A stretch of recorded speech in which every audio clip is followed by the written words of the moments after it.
Salam Rahayu, kembali lagi dengan saya Dewi Sundari. Apa kabar Anda hari ini? Saya doakan semoga selalu sehat dimanapun Anda berada. Kali ini kita akan melanjutkan kembali bahasan kita seputar penyembuhan tanpa obat. Lebih tepatnya, yang akan kita bahas dalam video kali ini adalah seputar penyembuhan dengan media air. Pada dasarnya, kita bisa hidup tanpa obat-obatan. Tetapi tidak bisa kita hidup tanpa air. Karena lebih dari setengah tubuh kita itu terdiri dari air. Itulah mengapa dikatakan bahwa apabila semua orang dapat menggunakan air dengan sebaik-baiknya, maka jumlah penyakit dan kematian, terutama pada anak-anak, dapat dihindari dengan lebih baik. Sebagai contoh, penggunaan air merupakan dasar dalam pencegahan maupun pengobatan diare. Di banyak daerah, diare masih merupakan penyebab kematian pada balita yang paling umum. Air yang tercemar dan kotor sering menjadi penyebab dari penyakit tersebut. Satu hal yang sebaiknya diperhatikan sebagai pencegahan adalah merebus air sebelum dikonsumsi. Tindakan ini sangat penting, terutama untuk bayi. Botol susu dan peralatan bayi juga sebaiknya direbus dulu sebelum digunakan. Penyembuhan dengan air sangat diperlukan bagi anak yang mengalami dehidrasi atau kekurangan cairan akibat diare.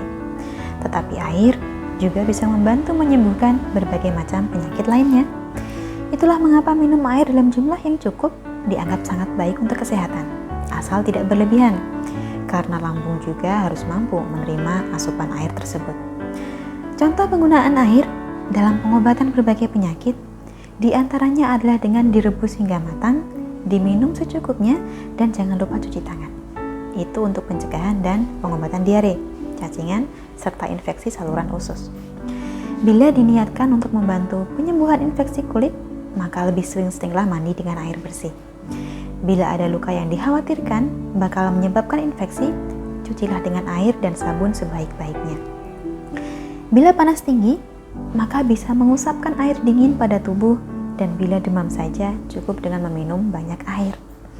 Sedangkan bila yang ingin dibantu penyembuhannya adalah batuk, asma, radang tenggorokan, atau pneumonia, maka minumlah air yang banyak dan hiruplah uap air panas untuk membantu mencairkan lendir. Tetapi perlu dicatat bahwa untuk penyakit-penyakit ini kadang dibutuhkan juga penggunaan obat tertentu. Untuk membantu mengatasi gangguan sendi dan otot kaku, kompreslah dengan air hangat. Bila mengalami luka bakar ringan, bisa direndam dalam air dingin. Bila sakit leher atau mengalami peradangan pada tonsil, berkumurlah air garam hangat. Bila mata terkena asam, kotoran, debu, atau partikel asing lainnya, segeralah dibasuh dengan air dingin. Sedangkan bila ingin mengatasi hidung yang tersumbat, hiruplah uap air garam. Akan tetapi, bila memang cara-cara sederhana dan alami ini belum dapat membantu menyembuhkan penyakit, maka memang tidak ada salahnya bagi Anda untuk segera menghubungi tenaga kesehatan. Setidaknya, dengan membiasakan diri menggunakan air sebagai pertolongan pertama dalam penyakit-penyakit ringan, kita bisa menghindari ketergantungan terhadap obat yang seringkali memberikan efek kurang baik untuk jangka panjangnya. Kurang lebihnya itulah yang dapat saya sampaikan seputar penyembuhan dengan air. Dimanapun Anda berada, saya doakan selalu sehat, dan kalaupun saat ini sedang sakit, agar segera diangkat sakitnya atas izin Tuhan. Akhir kata, terima kasih telah menyaksikan. Sampai jumpa di kesempatan selanjutnya, dan salam Rahayu.